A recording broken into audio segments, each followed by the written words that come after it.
By the time the man could no longer work, his children already knew how to survive without him. He had taught them early that rest was a privilege and affection a weakness. Their childhoods ended the moment they became useful.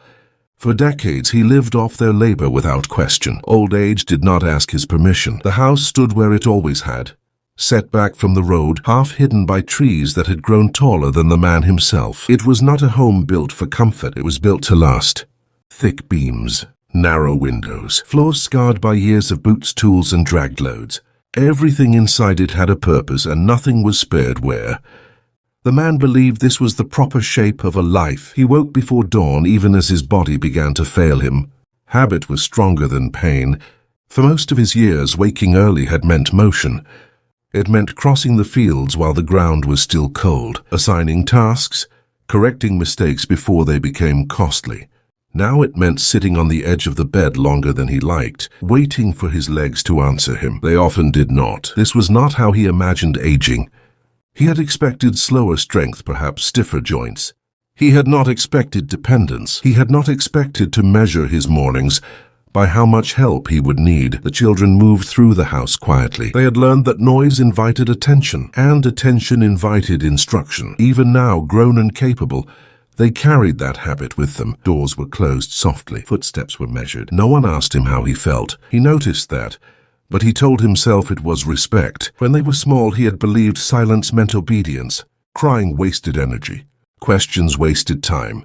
A child who spoke only when spoken to learned faster. He had enforced that lesson carefully. Each child understood their role by the age of 6. By 8, they understood consequences. There was work to be done every day, and excuses were not accepted. The oldest had been strong, the second quick. The younger ones filled the gaps as they grew, fitting themselves into the spaces left by the older siblings when bodies changed or tasks shifted. He did not remember birthdays clearly. He remembered seasons. He remembered which child could lift what weight, who could manage animals, who could endure longer hours without slowing. That was how he measured progress. Their mother had tried at first to argue for softness. She had spoken of schooling, of letting them play, of letting them sleep longer in winter. He had listened once. Then he had explained patiently that survival did not wait for feelings. The land demanded effort.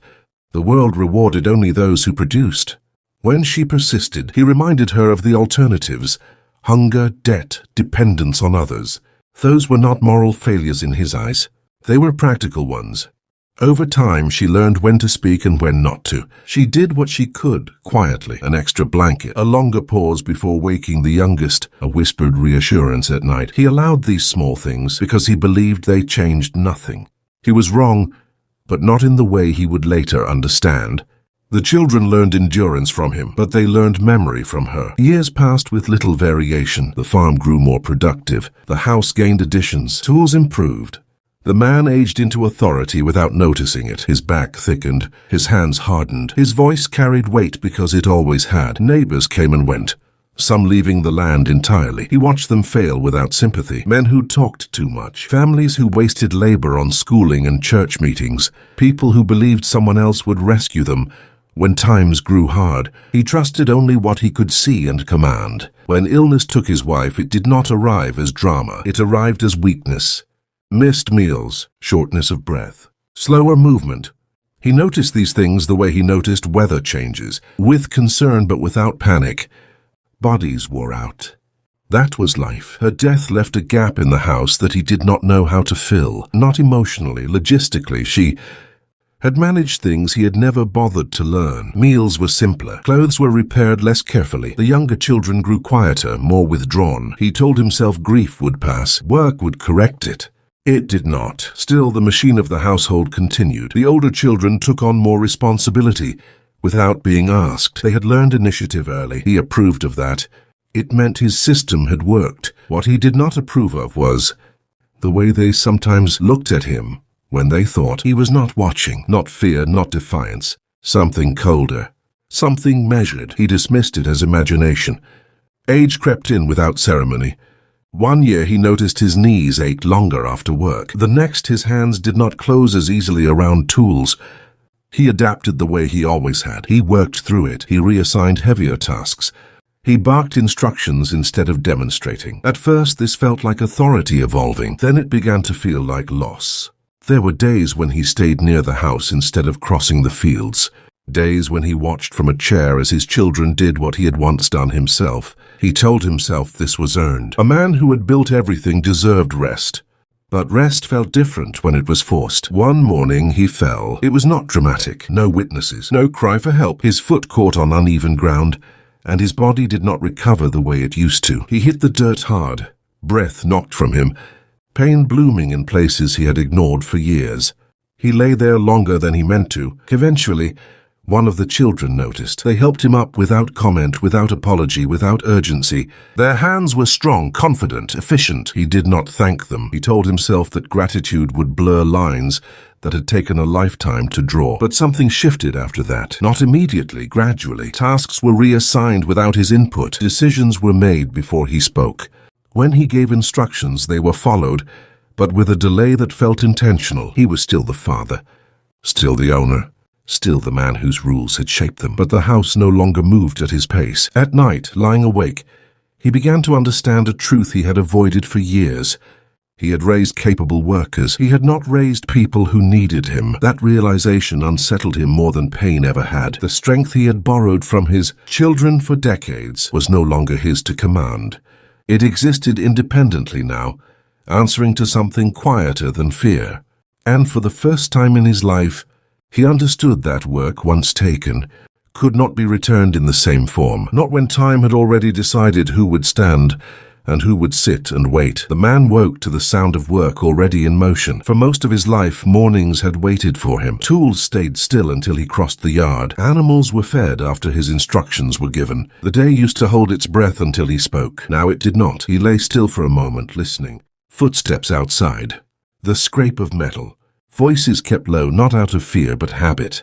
By the time he pushed himself upright and swung his legs over the bed, the house was already behind him. Standing took longer than it used to. His knees complained first, then his back. He paused with both hands on the mattress, breathing through it. No one came. No one checked. When he finally straightened, the room felt larger than it should have. In the yard, the children moved with practiced ease. Not children anymore, he corrected himself. Men and women grown into the work the way he had shaped them to be.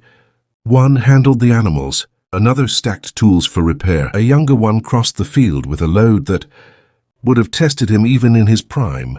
No one looked toward the house. He cleared his throat loudly. A habit, a signal that had once meant attention. One of them glanced his way, nodded once, then returned to what they were doing. He stepped forward, intending to give instructions. The words formed out of routine, but before he spoke, he realized the work was already done, the way he would have ordered it. Fields divided. Tasks assigned. Time managed. He said nothing. That silence followed him through the morning. He moved from place to place, watching, correcting small things that did not matter. A knot tied differently than he preferred. A tool placed in the wrong spot. The children listened, adjusted when it was easy, ignored him when it was not. No arguments, no apologies. By midday, his legs burned. He leaned against the fence longer than he meant to, pretending to study the soil. Sweat gathered at his temples. One of the children noticed and brought him water without being asked. They handed it to him and walked away. He drank slowly, aware of eyes on him that pretended not to watch. In the past, needing water would have meant shouting for it. Someone would have run. Now it arrived quietly, without ceremony, like a task crossed off a list. He told himself that was efficiency. Inside the house, he found food waiting on the table. Bread, meat, enough to eat, but no more. It was still warm, but not fresh. He ate alone, chewing carefully. His hands shook slightly, and he hid them beneath the table when footsteps passed nearby. No one joined him. After the meal, he sat longer than usual. His body resisted standing again. When he finally pushed himself up, pain shot through his hip, sharp enough to steal breath.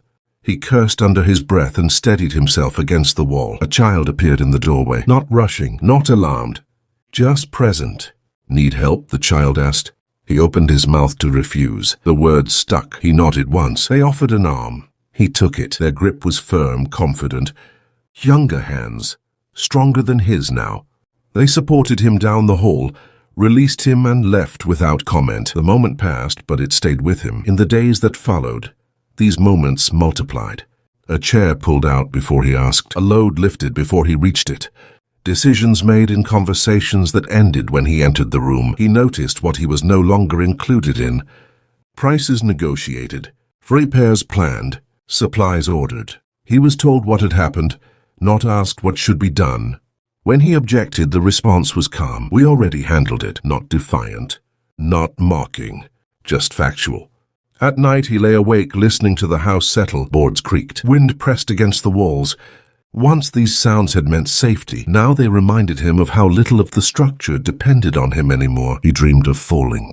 Not dramatically, just stumbling, reaching for something that was no longer there. One afternoon he insisted on helping with a repair he had overseen for years. The fence near the eastern field leaned badly. He had built it himself decades earlier. He knew its weak points. He took the hammer from one of the children and began working. At first it went well. Muscle memory carried him through the motions. Then his grip slipped. The hammer struck wrong. Pain flared through his wrist. He dropped the tool.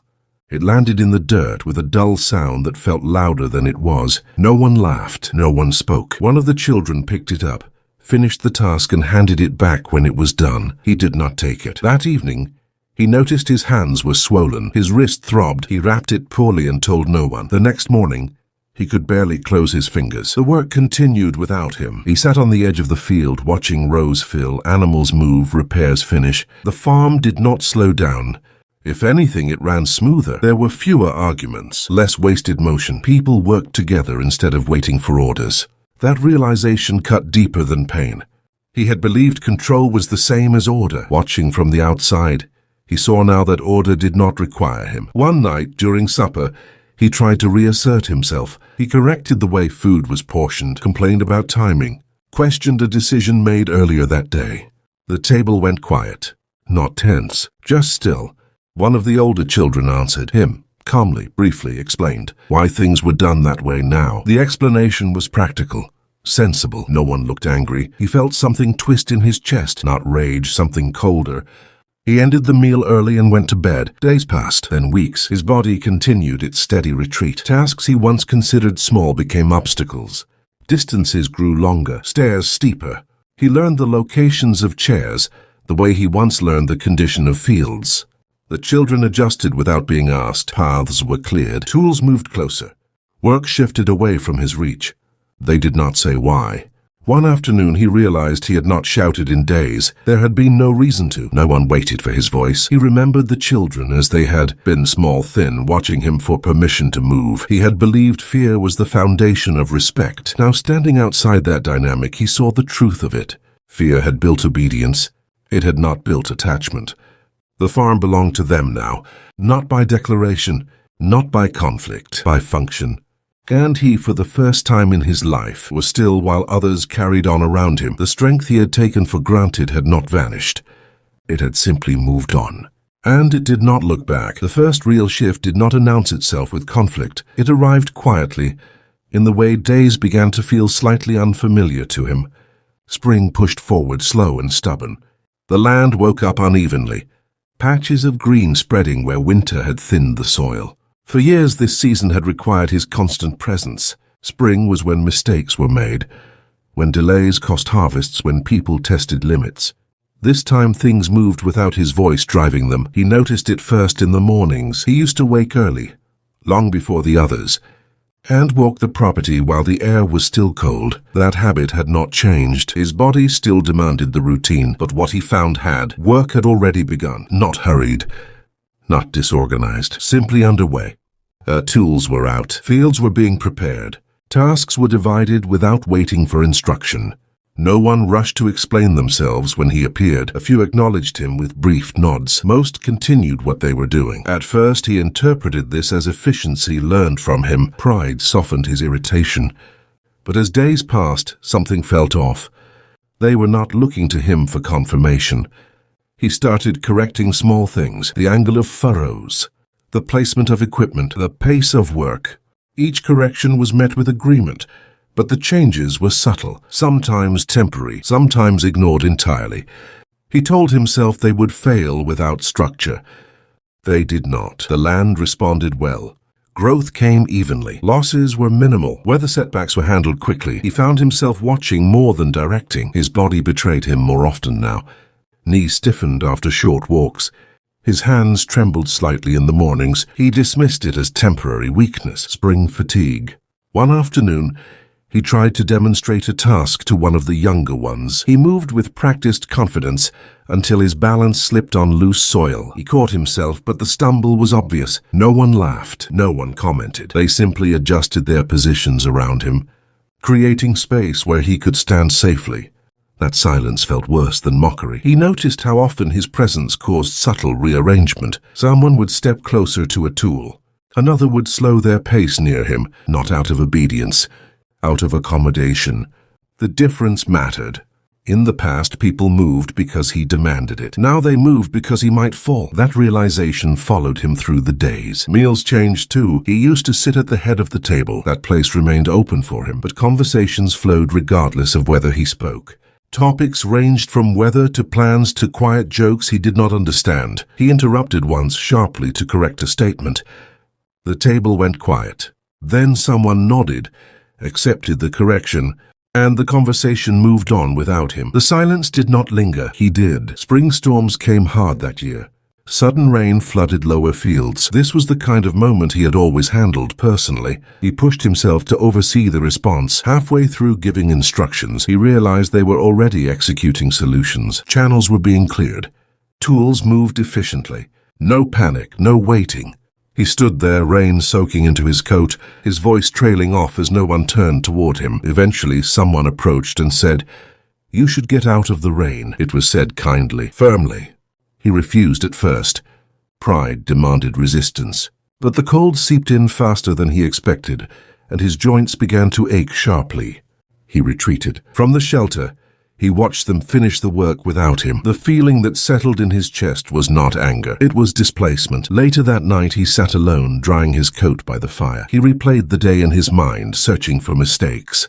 For points where his absence should have caused failure, there were none. The next weeks confirmed it. Spring advanced. The household moved smoothly. His role shrank further, not by force but by redundancy. Decisions were made faster without his involvement. Problems were solved before he even became aware of them. He began to test his authority deliberately. He issued orders that disrupted existing plans. He altered schedules. He imposed rules that slowed progress.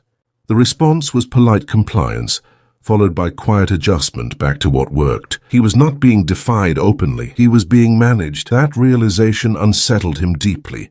Once he confronted one of the older children directly. "You're doing things without permission," he said. They met his gaze calmly. "We're doing what needs to be done," they replied. The words were measured. Not defiant, not apologetic. He felt a familiar urge rise in him, the instinct to punish, to reassert control through fear. But his body hesitated, not from mercy, from calculation. He knew suddenly that punishment would no longer achieve what it once had. They were not dependent in the same way. That knowledge drained something essential from him. As spring edged toward early summer, he withdrew more often, not intentionally at first. Fatigue forced it. His body required longer rest, shorter days. He spent afternoons sitting near the house, watching work continue at a distance. Children who once watched him closely now barely noticed him. Their attention was fixed on tasks, on each other, on futures that did not involve his approval. He began to understand that fear had been the glue holding his authority together, and fear had limits. Once those limits were reached, it lost its usefulness. One evening he overheard laughter coming from the barn. It was unguarded, free, the kind of sound that would have been impossible years earlier. He did not intervene. He sat still and listened until it faded. That night, sleep came slowly. His thoughts circled the same realization again and again. He had built control on strength. Strength had an expiration date. By the time spring fully surrendered to summer, he knew something had ended, not abruptly, irreversibly. The household no longer revolved around him. It functioned beside him. And for the first time, he sensed the future forming without his consent. A future that would tolerate him, but would never answer to him again. Summer arrived heavier than he remembered. The heat pressed down on the land early in the mornings and refused to lift even. After sunset, the air stayed thick, unmoving. Work became slower, deliberate, paced to avoid exhaustion. He had known summers like this before, but this one carried a different weight. This time the heat exposed him. His body reacted badly to it. Sweat came too quickly. His breath shortened after minimal effort. His heart thudded hard in his chest when he climbed even small inclines.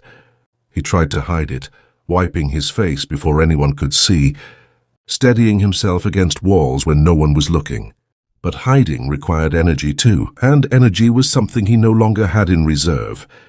He began spending more time indoors, claiming oversight, claiming planning. In truth, the heat outside overwhelmed him faster than he wanted to admit. The others adjusted without comment. Tasks were redistributed. Responsibilities shifted naturally. No announcement was made. That was the pattern now. He noticed how they spoke to each other. Calm, direct. Decisions reached quickly.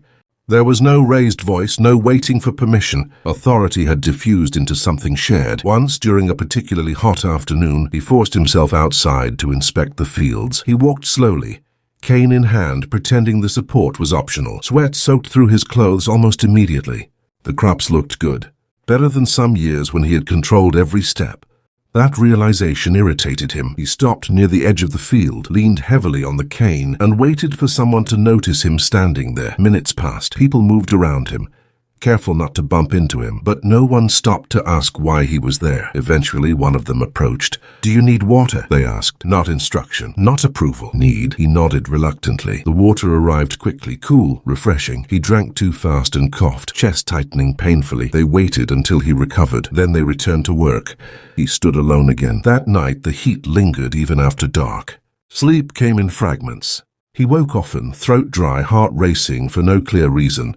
When morning came, he felt unrested, heavy, as if something inside him had shifted permanently. The days blurred together. He began to forget small things, where he placed objects, what he had intended to say mid-sentence. Names slipped from his memory briefly, then returned hours later. At first he blamed distraction, then repetition made denial harder. He corrected someone harshly one morning for a mistake that had not occurred. When they pointed it out calmly, he felt heat rush to his face, not from the weather, from shame. He retreated without another word. That moment stayed with him longer than it should have.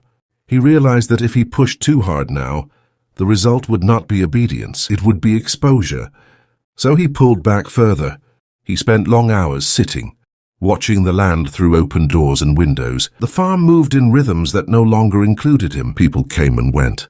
Work advanced. Laughter appeared occasionally, unrestrained. No one checked whether he approved. The heat eventually broke with a violent storm. Rain hammered the roof. Thunder rolled low and heavy. He sat alone, listening, while others secured the property efficiently. Years ago, storms had been moments of control for him. Fear sharpened obedience. Now fear was simply weather to be managed. When the storm passed, he attempted to go outside and slipped on wet ground. This time the fall was harder. His cane skidded uselessly. He landed on his side, pain exploding through his hip and shoulder. He lay there longer than before. The sky loomed above him, vast and uncaring. Someone found him eventually. They helped him up with practiced care, their movements confident. He leaned heavily on them, unable to hide the pain this time. Inside he was seated and left alone again. No scolding. No lecture, just quiet acknowledgement of reality. His recovery was slow. He moved stiffly, favoring one side. Tasks that once felt minor now seemed impossible. He accepted help more often, not because he wanted to, but because refusing became impractical. Dependence settled into his days. He hated it. He had built his life on making others rely on him. Now the structure had inverted completely. Meals were brought to him when he was slow to arrive. Decisions were made around him rather than with him. His opinions, when offered, were considered politely and weighed against practicality. Sometimes they were used.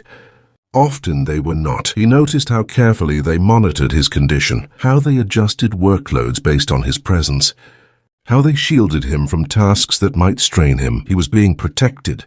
That realization cut deeper than any insult. Protection meant weakness had been accepted, and weakness, once acknowledged, could not be undone. One afternoon, he overheard a discussion about the future of the land, not whispered, not hidden, simply spoken nearby, assuming he could hear. Plans extended years ahead. His name was not mentioned. He listened silently, realizing they were not excluding him deliberately. They simply did not factor him in. The future had moved beyond his lifespan. That night, as he lay awake, another realization settled in. If he demanded obedience now, he would need enforcement. And enforcement required strength. Strength he no longer possessed. Fear, once his greatest tool, had lost its edge. He could sense it in the way people looked at him now, not with fear, with assessment. They calculated his limits instinctively. By late summer, the shift was complete. He was no longer the center. He was the responsibility. And responsibility did not come with authority. It came with patience. And patience, he realized too late, was something he had never earned from them. As the season edged toward its end, he felt the weight of something unavoidable pressing closer. Not death, but consequence. Slow, ordinary, inescapable, and entirely natural. Autumn did not arrive gently. It came with sharp mornings and sudden drops in temperature that his body struggled to adjust to. The heat of summer had exhausted him, but the cold exposed him. His joints stiffened painfully overnight. Fingers refused to close properly until hours had passed. His back ached constantly, a deep, dull pressure that never fully left. He began waking later, not by choice. Sleep became heavier, dragging him down like wet earth. When he did wake, it took time to remember where he was, what day it was, what needed to be done. These lapses frightened him, though he never admitted it. The household noticed. Schedules shifted subtly. Loud work moved farther from the house. Meals were timed to ensure he ate while food was still hot. Someone always made sure he had enough firewood nearby. No one asked whether he wanted these changes. They were simply made. He had crossed a line where preference no longer mattered. His authority had not been taken from him. It had expired. With the cold came longer nights. Darkness settled early, pressing in around the house. He spent more time sitting near the fire, wrapped in blankets he once would have mocked as excess. From that place he watched. Children he once ordered now moved confidently through the house. They spoke openly, planned openly, disagreed openly. Conflict, when it arose, was resolved quickly, without fear, without escalation. He had believed fear created order. What he was seeing now contradicted that belief. One evening, a disagreement broke out over supplies. Voices rose slightly. He waited for the tension to sharpen, for someone to look to him to intervene. No one did. The issue was discussed. Compromises were reached. The matter ended. He realized then that his presence was not calming. It was irrelevant. The next morning he attempted to reassert himself. He called everyone together and announced changes to the work schedule. His voice shook slightly, though he tried to steady it. The instructions were outdated, inefficient, clearly impractical. Silence followed. Then one of them spoke. "We already adjusted for that," they said. "This works better." The words were not disrespectful. They were final. He felt something crack inside his chest, not loudly, quietly. He dismissed them abruptly and retreated, anger boiling beneath his skin, but the anger had nowhere to go. There was no outlet left, no punishment that would restore balance. That was when the resentment began to turn inward. He started noticing everything, how they avoided burdening him, how they anticipated his needs without asking, how they spoke more gently around him, as if he were fragile. He despised that softness. It reminded him of how he had treated others when they were weakest. Illness arrived without ceremony, a cough that refused to leave. A fever that came and went unpredictably. Weakness that sank deep into his bones. He tried to hide it at first, coughing into his sleeve, avoiding others. It did not work. One morning, he nearly collapsed while standing. His vision blurred, the room tilted. He grabbed the edge of the table and waited for the world to steady. Someone was there instantly. They guided him to a chair. Water was brought. Blankets followed. He sat there helpless while care surrounded him. The realization hit him hard. This was what it felt like, to be necessary only because of weakness, to be kept alive, not respected. He recovered slowly. The illness lingered, leaving him thinner, more brittle.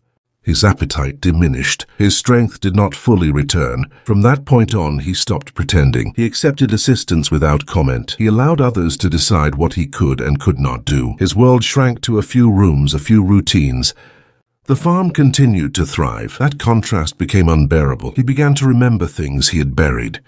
Faces from years ago, small hands blistered from work, exhausted bodies pushed beyond limits, fear used deliberately, strategically. He had called it discipline. Now, lying awake at night, He recognized it for what it had been: exploitation. The realization did not come with guilt. It came with calculation. He understood now that his survival depended entirely on the people he had used. That dependency stripped away the last illusion of control. One evening, he overheard a conversation he was not meant to hear. They were discussing arrangements for the future, not immediate, long-term contingencies. What would happen when he could no longer care for himself? They spoke carefully, practically, without malice. He listened, heart pounding. They were planning his decline, not cruelly, responsibly. He realized then that his fate was sealed not by revenge, but by necessity. They would not abandon him. They would not harm him. They would keep him alive. And in doing so, they would ensure he felt every moment of what he had taken from them. Winter approached again. This time he did not prepare for it. Others did. Firewood was stacked, food preserved, repairs completed. He watched from his chair as the last leaves fell from the trees, bare branches scraping against gray sky. He felt something tightening around him. Not fear. Recognition. This was not punishment delivered by people. It was punishment delivered by time. By the slow, ordinary process of aging, by the simple fact that strength fades. One night, as the fire burned low, he stared into the embers and understood something fully for the first time. He had built a system where care was extracted through fear. Now care was being given without it, and that difference made all the suffering visible. He had wanted obedience. What he received instead was endurance, not his, theirs. And as winter settled in, he understood that the final balance had shifted permanently. He would live long enough to depend on the very people he had never intended to need. Winter returned heavier than before, not colder in temperature, but heavier in its effect on him. The days shortened quickly, light fading before work was finished. The house grew quiet earlier in the evenings. Sounds carried differently now, muffled by snow and thick air. For him, winter meant confinement. His body no longer tolerated the cold well. Joints locked painfully if exposed too long, fingers numbed within minutes. Breathing became difficult when air grew sharp. The outdoors, once his domain, turned hostile. He stayed inside.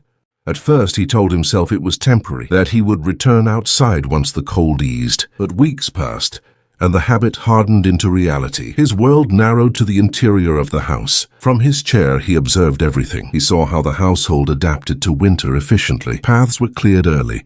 Firewood was brought in steadily. Food stores were monitored carefully. There was no panic, no shortage. Years ago, winter had been when fear sharpened obedience. People worked harder because survival demanded it. Now survival was simply managed. He noticed how quietly they moved around him. Not out of respect, but out of caution. They spoke softly when passing. Doors closed gently. Movement slowed in his presence. They treated him the way one treats something fragile. That realization unsettled him more than open hostility would have. His health declined steadily, not dramatically. No single collapse or crisis, just a slow erosion. His appetite weakened. His sleep grew shallow. He woke often at night disoriented, heart racing for no clear reason. Sometimes he called out, confused, only to realize moments later where he was. Each time someone came, always someone. That consistency frightened him. He had expected neglect. Instead, he was watched carefully. His dependence deepened. He needed help standing some mornings. He needed assistance bathing. He needed reminders to eat. These moments humiliated him, though no one ever commented. Silence became their greatest weapon. No accusations were spoken. No grievances aired. They did not need to. Every small act of care reminded him of how little care he had given when roles were reversed. The past returned to him more often now, not as memory, but as intrusion. Scenes replayed uninvited. Children working through exhaustion, illness dismissed, weakness punished. He had justified it then as preparation. Now he understood what preparation really looked like. Preparation looked like what they were doing now. Thoughtful, measured, sustainable. The contrast was unbearable. One evening, the power of the house shifted in a way even he could not ignore. A decision was made about him. He learned of it indirectly. A conversation he overheard from his chair near the fire. They were discussing how to arrange his sleeping space more safely, moving him closer to warmth, reducing stairs. Permanent changes, not temporary accommodation. He waited for someone to ask his opinion. No one did. Later, one of them informed him calmly of the plan, not seeking approval, just explaining what would happen. He protested weakly. "I don't need that yet." The response was gentle but firm. "It's already becoming difficult for you." The truth landed hard. There was no anger in their voice, just observation. The move happened within days. His bed was relocated, his possessions reorganized, his routines adjusted. His world shrank again. With that shift came a new awareness. He was no longer just dependent. He was managed. His medications were monitored, his activity limited, his movements tracked subtly. Someone always knew where he was. He realized then that freedom was gone, not taken, surrendered through necessity. He began to understand that control had not vanished from the household. It had simply changed hands. They controlled schedules now, resources, decisions, and him. The irony settled in slowly, painfully. This was the system he had built, a system where one group labored, another benefited. Only now he was on the receiving end. Days blurred together. Winter stretched on relentlessly. His body weakened further, muscle wasted. Balance failed him often. One night, he fell while trying to reach the washroom alone. The fall was not severe, but it shook him deeply. He lay there longer than necessary, staring at the ceiling, aware of how easily he could have been left there. But he was not. Help came quickly, too quickly. Someone had been listening. That realization chilled him more than the cold ever could. He was never alone anymore. Not truly. Privacy vanished. Dignity eroded. Independence dissolved. And still they cared for him. That was the cruelest part. He had imagined punishment would come as abandonment. Instead, it came as attention, as oversight, as responsibility. He could not escape it. He began to feel trapped within his own survival. Sometimes bitterness surged. He snapped at those helping him.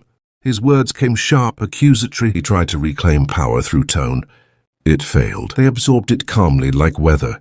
His anger changed nothing. That realization drained the last energy from his resistance. He stopped trying to assert himself. Acceptance crept in. Not peace, acceptance. He listened now when they spoke around him. He paid attention to the systems they had built, the fairness in workload, the balance of rest and effort. He recognized that what he had dismissed as softness was strength of a different kind, strength that endured. He did not possess it.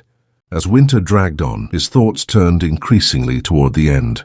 Not death itself, but what would remain of him. He realized with painful clarity that he would not be remembered as a leader, or a provider, or even a father in the way he once imagined. He would be remembered as a burden, a responsibility assumed out of necessity, not affection, and that memory would be accurate. The knowledge hollowed him out. One evening, as snow fell heavily outside, he asked a quiet question. "What will happen when I can't move at all?" The room went still. Then an answer came. "We'll take care of you." It was not said with warmth. It was said with certainty. That certainty crushed him, because it meant there would be no release, no dramatic reckoning, no moment of revenge, just endurance.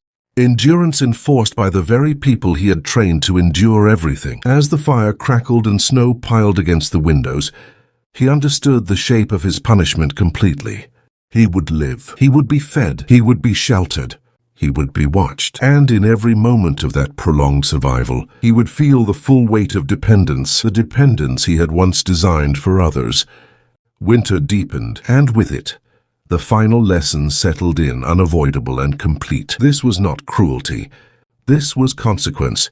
Slow, quiet, unending. The last winter did not arrive suddenly. It crept in the same way his dependence had, quietly, without asking permission, without offering a moment to prepare. The cold settled early that year, seeping into the house before anyone expected it. Even near the fire he felt it, not on his skin but inside his bones. By then, his body had already surrendered most of what it once obeyed. He no longer stood. He was moved. His legs existed only as weight. His hands curled inward slightly, fingers stiff and unreliable. When he tried to lift them, the effort exhausted him. His voice thinned too, words breaking apart before reaching their end. The house adapted completely. This time there was no illusion of temporary change. His chair became permanent. His bed relocated closer to warmth. Everything he needed was placed within arm's reach, though his arms often failed him anyway. Someone was always nearby now, not watching him, not hovering, simply present. They had learned how to keep him alive. That knowledge did not comfort him, it confined him. Days passed without shape. Morning and night blurred together. He stopped asking what day it was because the answer meant nothing. Time was measured instead by care, by meals, by repositioning, by the quiet rhythm of breathing checks. He noticed how rarely anyone spoke directly to him now, not out of cruelty, out of acceptance. Conversation flowed around him naturally. Plans were made without hesitation. Disagreements resolved quickly. The household functioned with a confidence that no longer needed to account for him. Once he tried to insert himself. The sound that came from his throat surprised him. Thin, uneven, not the voice he remembered.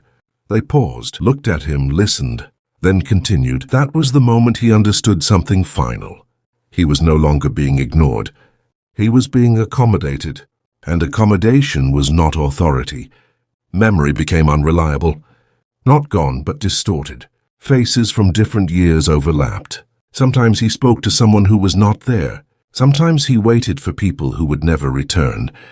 No one corrected him sharply. They let confusion pass through him, the way one allows a fever to break on its own. Care became routine. Food softened, movement slowed, blankets adjusted, water offered patiently. At night, someone always sat close enough that he sensed their presence even when he could not see them. He had once believed neglect was the worst fate. He had been wrong. Being known this completely was far worse. Every weakness catalogued, every limit anticipated, every failure expected. They knew his body better than he did now, and that knowledge stripped him of the last illusion he had left. He remembered knowing others that way, how long they could work before collapsing. How much pain they could hide, how fear sharpened obedience, how exhaustion kept people quiet. He had called it efficiency. Now he understood it as inventory, and now he was the inventory. His body continued its slow decline. Healing no longer happened. Illness lingered. Weight dropped steadily. He felt cold even wrapped in layers, even near fire. One evening he tried to eat on his own. The spoon slipped. Food spilled across his blanket. His hands shook violently, refusing to cooperate. He stared at the mess, chest tightening painfully. Someone cleaned it without comment. They fed him slowly, patiently, spoon by spoon. He closed his eyes. Not in gratitude, in humiliation. After that he spoke rarely. Words required effort. Effort demanded energy. Energy no longer came easily. Silence became easier. The house moved around him seamlessly now. He was no longer an obstacle. They had perfected working around his presence. He realized dimly that he had become furniture, necessary, inconvenient. Handled with care. One afternoon, weak winter light filtered through the window. He heard laughter again, the same unguarded laughter he had heard seasons ago. Free, unafraid. This time it did not anger him. It clarified something. They were free, not because he had allowed it, because time had removed him. That truth settled heavily inside him. Power, he realized too late, was never permanent. It lasted only as long as the body enforcing it. When the body failed, power dissolved. He had believed legacy meant control that outlived him. He had been wrong. Legacy was what continued without him. Moments of clarity came near the end. Sharp, painful clarity. In those moments, he saw himself plainly, not as a monster, as something worse, ordinary. An ordinary man who had used strength while he had it, who had mistaken endurance for loyalty, who had never imagined a future where roles reversed. That future had arrived without drama, and it had not needed revenge. His breathing changed one night, shallow, uneven. Each breath felt like effort borrowed from somewhere else. He was aware of it distantly, as if listening to another body struggle. They noticed immediately. Care intensified. Movements slowed further. Voices softened. Hands adjusted him. Pillows placed carefully. Water offered, then withdrawn when he could no longer swallow. Someone stayed near him as darkness filled the room. Not holding his hand, just present. He wanted to speak, to say something that would reshape how he was remembered. The words never came. Perhaps they never existed. A sensation faded. One truth remained painfully clear. He had spent his life extracting labor from those who depended on him, and now in the final act of that same life, he was sustained entirely by their labor, not out of love, not out of forgiveness, but because they had learned endurance too well. He did not die dramatically. He simply stopped. The house did not pause when he was gone. Work continued. Meals were eaten. Plans carried forward. His absence caused no collapse, only space. And in that space, life moved on. Steady, balanced, finally free of him. That was the punishment.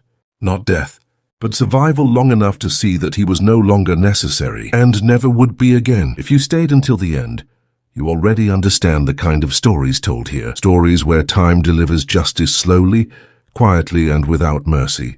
Subscribe for more stories like this, where power fades, consequences wait, and no one escapes the weight of what they've done.